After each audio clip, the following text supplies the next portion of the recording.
It's time for another episode of the Shaun Tabatt Show, a podcast where I connect you with thought leaders from across the globe, digging into some of my favorite topics like personal development, marketing, spirituality, and pretty much any other shiny object that happens to catch my attention. Today, my special guest is Joel Richardson, and we're going to be discussing his and Nathan Graves' new book, The Mystery of Catastrophe, Understanding God's Redemptive Purposes for the Global Disasters of the Last Day. Joel, welcome back to the show. Shaun, it's great to be back on with you. Thanks so much for having me on. Now, it's been about a year and a half since you were last on the show, so for the benefit of the new listeners, let's start exactly where we began last time. Tell us a little bit of the Joel Richardson origin story. For context, what are a few of the things that people really need to know about you?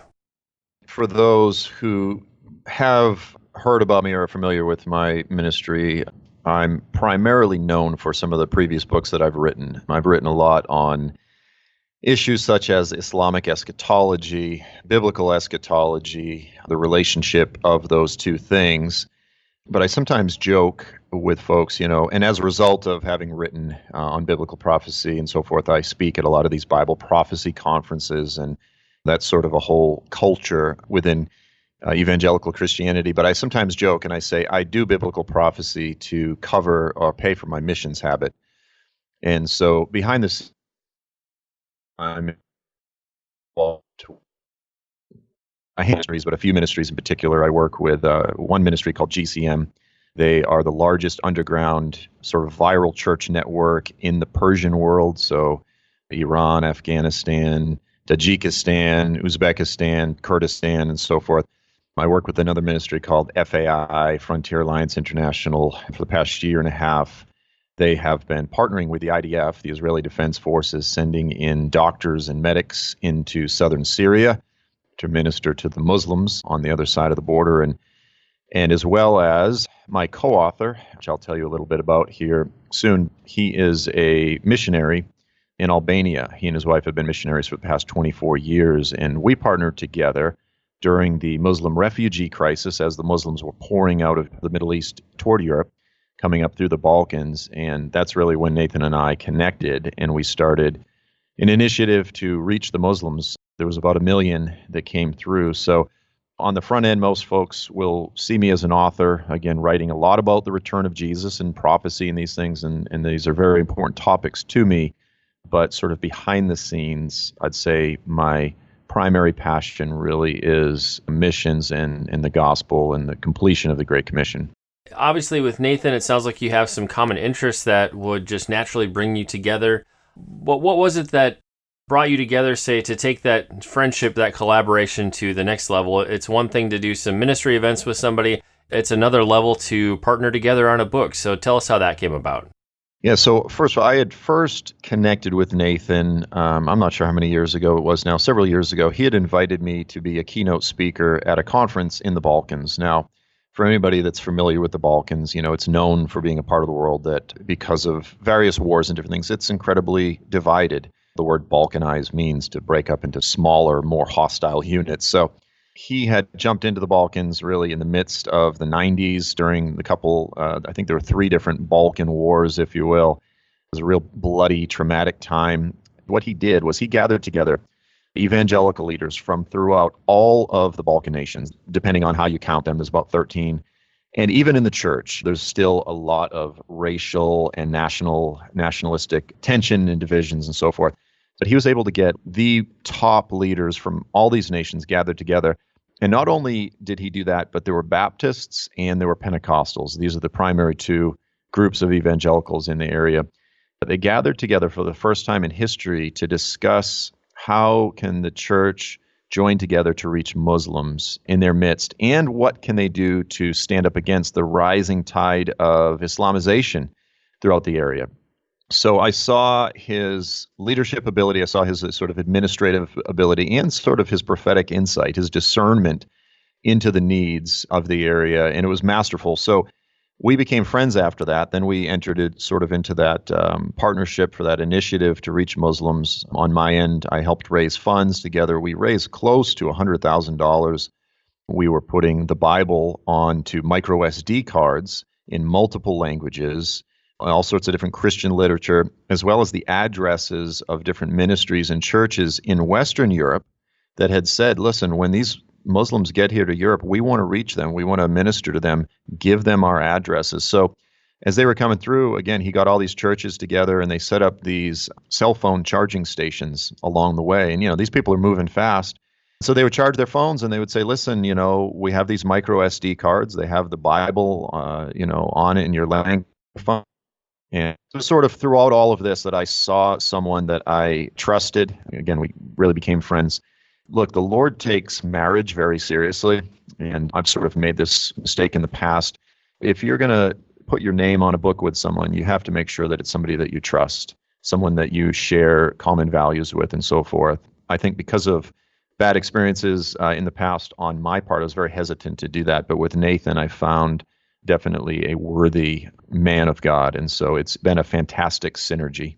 Thank you for just giving us context for you and for Nathan. It gives us a good starting point for our conversation today. In terms of what we see happening around the world, we're hyper-connected. We see catastrophes happening really on an unprecedented level here in the States and abroad. Unless we're living under a rock, it's really hard to ignore the things that we see on the internet and on the news. But one of the big things I think a lot of us are struggling with is how do we frame these events? How do we make sense of these events? I think a common thing people are wondering about is where is God in the midst of all these tragedies? So I'd love for you to start our conversation here just talking about the need for, say, a biblical theology of catastrophe, really to help us put this in proper perspective, because I think a lot of people just have no idea where to even begin when it comes to framing this and making sense of this. It's easy, if we're talking on an individual level, it's easy to sort of talk about a theology of suffering. It's easy to say, well, look, if you're a father, you discipline your children, you do so because you love them. You want to teach them how to not make the same mistakes now so as to avoid pain later, so they'll grow in character into a mature godly adults. That's easy to understand. So, in the New Testament is filled with several very, very clear references along these lines. Don't think it's strange when these various trials and tribulations come into your life. It says the Father is training you. He's chastising you because he loves you. In fact, it says if you're not being disciplined, then that may be evidence that you're not even a son or a daughter. So you have these type of references, again, on an individual level. But it's when they become much more widespread, when we're dealing with regional and national catastrophes, that people often don't have the ability to sort of convert over the same mentality and say that ultimately God is in this. So we use the example, I think it's a great example from the Bible. Nathan actually sort of goes through the biblical history of catastrophe. And we have the story of Joseph. His brothers actually sold him into slavery. You think about that. Thanks a lot, brothers. He was sold into slavery. The Midianites or the Ishmaelites took him. Now, on the front end of that story, if you look at that and you say, well, God was in this. Or if you were to convert that over to any tragedy today, the California wildfires, pretty much anything, people are going to say, wait, well, hold on. That's not the God I know.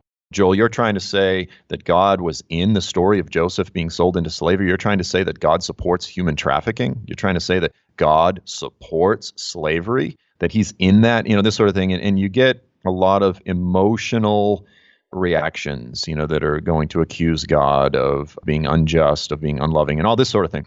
But at the tail end of the story, in Joseph's case, here he is now many, many years later, and you can guarantee that he went through all kinds of suffering. And throughout most of this experience, he wasn't thinking, man, God's really in this. But at the tail end of the story, he's down there in Egypt, and he reveals himself to his brothers, and they're all ashamed that he's even still alive and that he's now in a position of power over them. And he goes, guys, what you intended for evil, he says, God intended this for good so as to save all of you. And he doesn't say, listen, God has redeemed what Satan tried to do. He doesn't sort of play that game. He goes, no, God was in this. God from the very beginning had a clear plan. So the point in all of these things is to recognize this fact is that God is about the business of his larger promise plan of redemption. At the end of the book of Revelation, it says, behold, I make all things new. So this is the Father's plan from the beginning. He is going to restore and redeem all of creation. I'm not a universalist, so don't get that wrong. But he's going to heal the earth, if you will, restore it back to Eden, yea, something better than the Garden of Eden. And he will use suffering. He will use catastrophe. Not only will he has throughout biblical history in ways that often make us feel very uncomfortable. But it's not unless we understand the end game. It's not unless we understand the long-term plan of what it all will look like when things are said and done that help us to understand these things. It's really about trying to help Christians to see the larger redemptive story and to be able to process and filter things through a more God-centered and through a more biblical filter rather than just sort of that emotional reactionary filter that we often do, unfortunately, process things through. In addition to, say, the Joseph story that you just shared, one of the things that is talked about in the book is that there is this pattern of displacement and migration of people, say, through catastrophe. So would love to have you just dig into, say, one or two more examples of that at work, just to illustrate the point a bit further. There's numerous examples, everything from the expulsion from the garden, to the story of Joseph. I think a significant one is the early persecution of the early church after the martyrdom of Stephen. All of the believers in Jerusalem were dispersed all over the ancient world as a result of that great persecution. On the front end of that, if you were to say God is in this, you can hear the reactions of all sort of people. Well, you're trying to say that God, he was punishing his bride. Well, that's ridiculous. God would never do that sort of thing. We're his bride. He's for us. He's not against us. If it were to happen today, you could see all Christians getting on social media, on Twitter, and complaining about how their government is not taking care of them properly and not protecting them, and complaining and griping. And this seems to sort of be the go-to reaction, unfortunately, of too many Christians today is like, well, let's just complain on social media, which some people equate to, quote, letting my voice be heard in the public square. And I go, no, you're complaining on Facebook. There's a big difference between letting your voice be heard and this sort of thing. But again, when you look at the story in the book of Acts, they didn't give themselves over to complaining. They didn't give themselves over to bitterness. It says rather they proclaimed the gospel wherever they were with boldness. They actually saw it. They saw this displacement. They saw this tragedy as an opportunity. And so it's because they had a different perspective. They were always looking for the gospel wedge, that gospel opportunity that the Lord would afford. As a result of that, the gospel spread like a grease fire all over the ancient world, and the Lord used this event. So there's an example from ancient history, biblical history. So obviously, I gave a little bit of the background with Nathan and I working together. The Muslim refugee crisis is a huge, relevant, pressing matter in our time. Now, most often when there is some new crisis, some new issue that comes along, everyone simply addresses it from the framework of politics. So with the Muslim refugee issue, it was primarily, well, should we do the compassionate, loving thing and welcome them in? And Christians would cite different Bible verses and passages in terms of, to support that argument. And then you would have those usually more on the conservative side, of which I consider myself. And they would say, no, here's all the reasons why this is a bad idea. And by the way, Shaun, in the incredibly politically charged atmosphere that we're in right now, a lot of people made fun of this phrase, alternative facts. But the truth of the matter is, and I'm using the Muslim refugee crisis as an example, there are indeed alternative facts out there. I spent months doing a lot of real serious research on this issue to say, are those who say absolutely not, build the wall, let no one in, at the southern border of the United States is a different issue, but those that were really opposed to any form of immigration, do they have statistics and solid, evidence on their side? Who has the better statistics? And you can find all sorts of studies to support both sides. And it's really hard to work through and have a solid, well-rounded perspective on any issue. And so these things are difficult these days. You can get online and there's just so much information out there. So that said, I concluded, I may as well just tell you what I think politically. I concluded that this was a catastrophe. This is a catastrophe for Europe. Yes, many of these people need refuge, need a safe place to stay and so forth. However, this is going to have devastating impact on Europe. There's no question about that. You look at the impact of Muslim immigration in England, and you've got some areas, like Rotherham, which was sort of a hamlet, I guess, in London, where, you've got tens of thousands of girls that have been subject to gang rape. Very deliberate, systematic effort to groom and rape these British gals by Muslims. Now, the thing of it is, with most of these Muslim refugees coming over, the parents themselves are going to become good citizens. But often what happens when you have the third culture children in about 5-10 years, if they're not well received by the host culture, they go through that inevitable identity crisis. And, if they go to school and kids call them terrorists, this, that, or the other thing, they go through this identity and they go, well, am I Syrian or am I German? Inevitably, this really happens with all third culture immigrants. It's most often the kids. It's the generation later that you see sort of the bad fruit of this sort of thing. The point is this, is that I looked at this and I go, I think this is actually a catastrophe. But here's the point, is that we can sit here and argue politics forever. And this is pretty much what everyone is doing. I'm not saying that's not important. We're not saying it's not important. It is. These have very relevant implications in our lives. However, the point is this.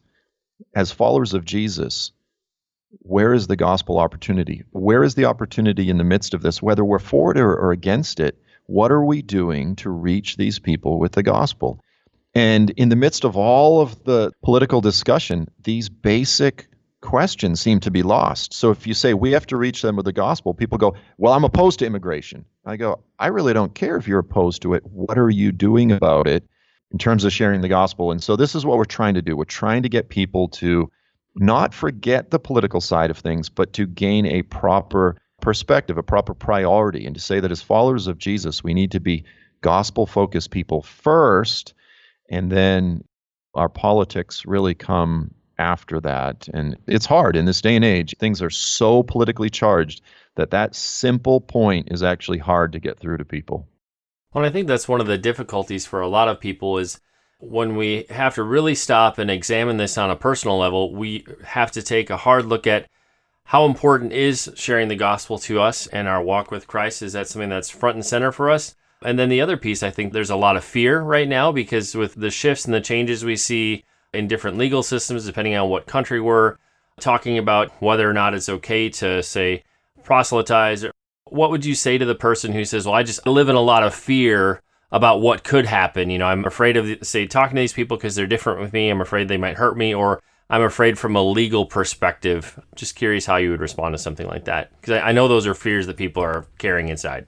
Yeah, well, it's interesting. On the legal side of things, you had the UN and you had some of these different groups telling the Christians that it's actually a human rights violation to share the gospel with these Muslims as they're coming through. They're vulnerable. They're in a vulnerable position. It's not right for you to share your religion and so forth. But look, there are times when Christians can engage in civil disobedience. And I was very proud of the Balkan believers because they said, it's not a human rights violation. And they boldly did share the gospel with Muslims regardless. Let me just say this too.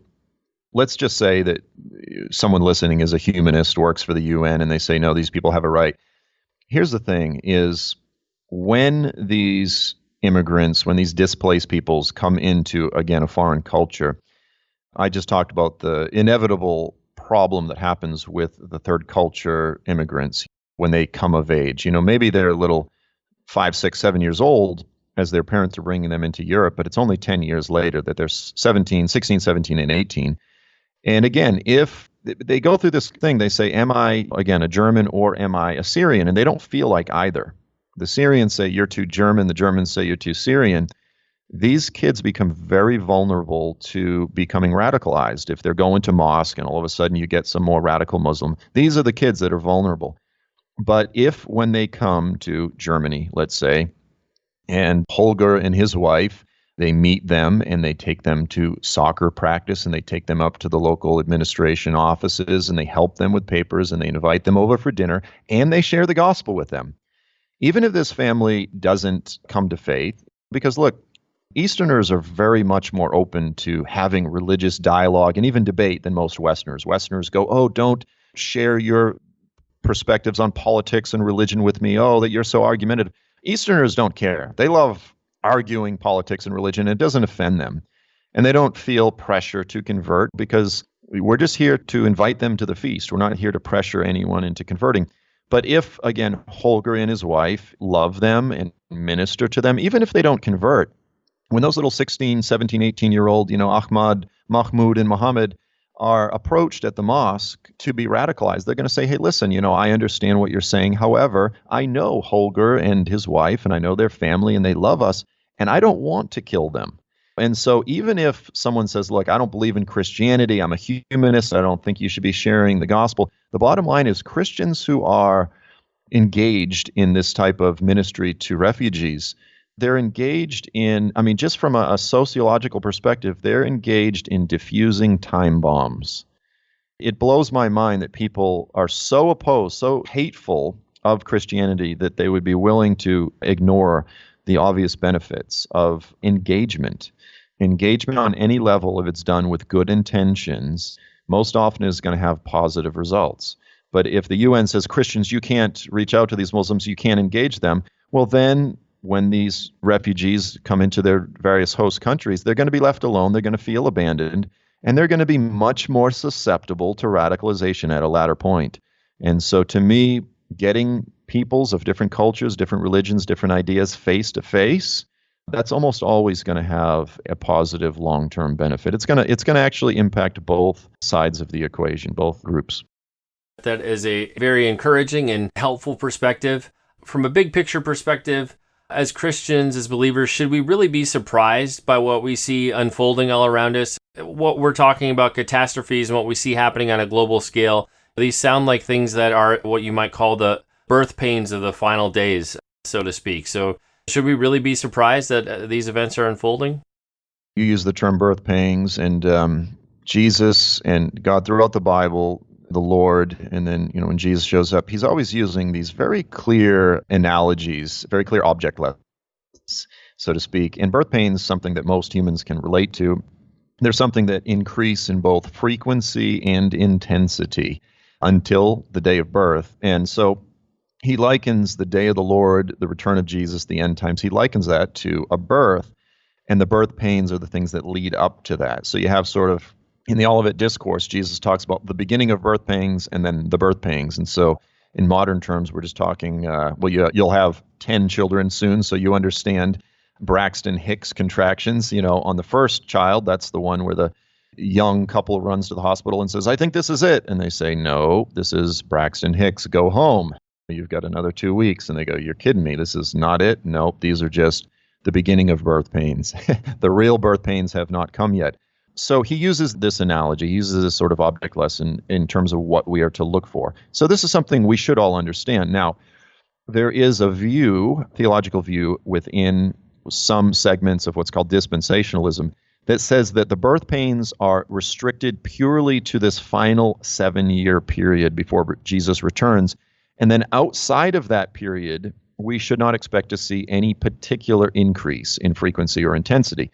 I've yet to see a clear biblical explanation for why those things should be restricted to that final 7-year period. I don't see any clear biblical argument or explanation for that being the case. Now, I do think that will be the period where they are primarily increasing, again, in frequency and intensity, but we deal with a few different studies in the book, and we show statistically across the boards, whether natural or man-made disasters, what we call natural disasters, they are increasing. They're increasing pretty markedly. And so you have some people to say, well, look, all of these various classic biblical signs of the end times, plagues, pestilences, you name it, they go, these things are cyclical. They've happened throughout human history.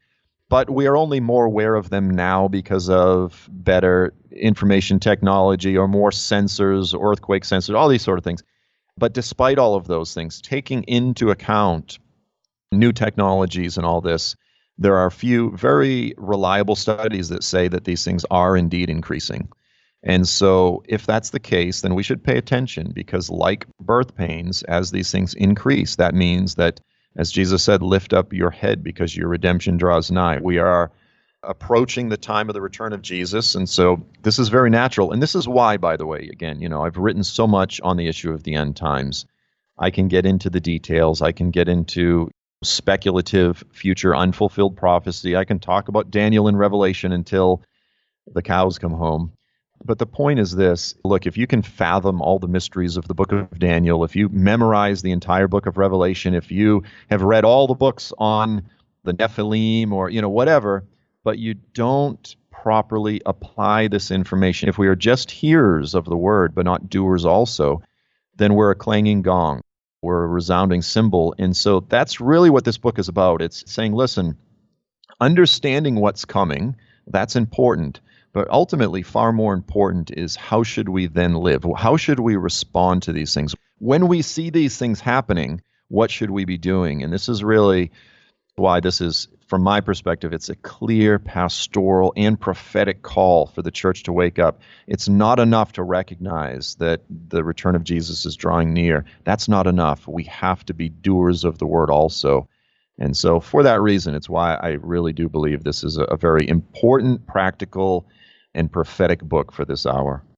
I couldn't help but agree more. Thank you for giving us a good overview of what the readers are going to encounter in the book. I would say, having been going through the book this week, it is a challenging read, as far as making me wrestle with things that I don't always necessarily want to think about, but very important in the sense that for the times we're in and the things we're facing in the church and as individuals, these are issues we need to wrestle with, and we need to figure out how does the gospel apply in these situations. So definitely a worthwhile read and important book. Before we got started with the interview, you'd mentioned that you have a couple of upcoming projects. Like many of my author friends, you're probably always working on multiple projects at once. So as you look to the next 12 months, it's December of 2018 right now. In the year ahead, what are a few things that people need to have on their radar as far as upcoming books or projects? Thank you for asking. So I have another book actually that will be out probably by the end of this year, if not the first week of January. The official release date is January 22nd. And this is called Mount Sinai in Arabia. So ever since these handful of American explorers, there was Ron Wyatt, Bob Cornuke, Jim and Penny Caldwell, a handful of others, during the 80s, they claimed that the most likely candidate for the real Mount Sinai is this particular mountain in Saudi Arabia. And then there was about probably 2 decades of critical response from a lot of archaeologists and scholars and so forth. So I've just finished this book up, and I'm arguing that indeed this is by far the best candidate. And I had the chance to go there in May of this year, and I've just had my head in Exodus studies and the book of Exodus, and it has been, Shaun, one of the most, I know it's sort of a little bit off-topic subject for me, it has been one of the most soul-stirring and faith-building experiences of my life. I really am convinced this is the real Mount Sinai. It's very relevant because with the developments in Saudi Arabia right now, they're talking about building this mega city up in that part of Saudi Arabia. So in all likelihood, this will be open to the world within the next couple of years. I'm convinced it's going to be one of the biggest issues sort of being discussed by Christians in the next few years. It's a powerful, powerful archaeological site. It's a powerful location. But then beyond that, so that'll be out in January, hopefully late spring, I'm still working on another book, which is the book that I'm extra excited about, is a book on the return of Jesus. And the title of that book is Sinai to Zion, the untold story of the triumphant return of Jesus. What I'm doing is I'm telling the story of the return of Jesus exclusively from the Old Testament and showing that the whole story in rich detail, incredible textured, technicolor story of the return of Jesus is all there in the Old Testament, but we've missed many of these very important passages. And the reason is because the biblical Exodus and the story of Mount Sinai is clearly the most significant pattern or foreshadow in all of the Bible for the return of Jesus. The return of the Messiah is the second Exodus. Jesus is the greater Moses. He's the greater Gideon. He's the greater Joshua. He's the greater David.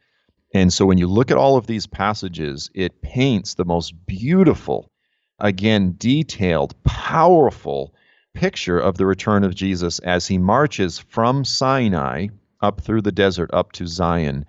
And absolutely convinced this is going to be my most sort of exciting book that I've ever written. I know that I'm most excited about this, and every time I talk to people about it, they go, wow, I've never heard this, but yeah, it's everywhere.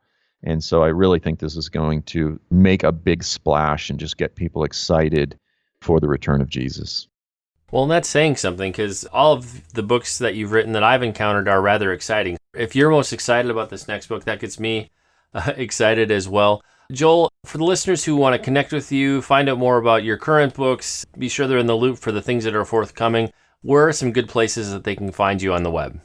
My website's joelstrumpet.com, so just joelstrumpet.com. If you go there, you can sign up for my newsletter. I really don't send out too much unless I'm just usually something big, important, or if I'm releasing a new book or something. And if you get any of my books from my store, my website there, signed, you get a signed copy, and that gets to you pretty much just as fast as it would through Amazon. But of course, if you want it there on your doorstep by dinner time, you can go to Amazon. And if you do that, if you enjoy the books, then obviously go ahead and write a review on Amazon. That always blesses the authors, especially right when we release a product.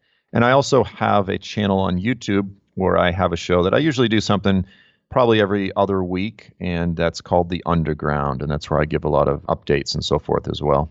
Well, and like we do with every episode, we'll have detailed links in the show notes, places where you can connect with Joel, and we'll list a number of his books out there as well, and I'll also have a link to our previous interview from a year and a half ago. It's time to bring this episode of the Shaun Tabatt Show to a close. Many thanks for being a part of my conversation with Joel Richardson. Once again, our book today was The Mystery of Catastrophe, Understanding God's Redemptive Purposes for the Global Disasters of the Last Days. Again, if you want to connect with Joel and find out more, a great place to start is his website, and that's available at joelstrumpet.com.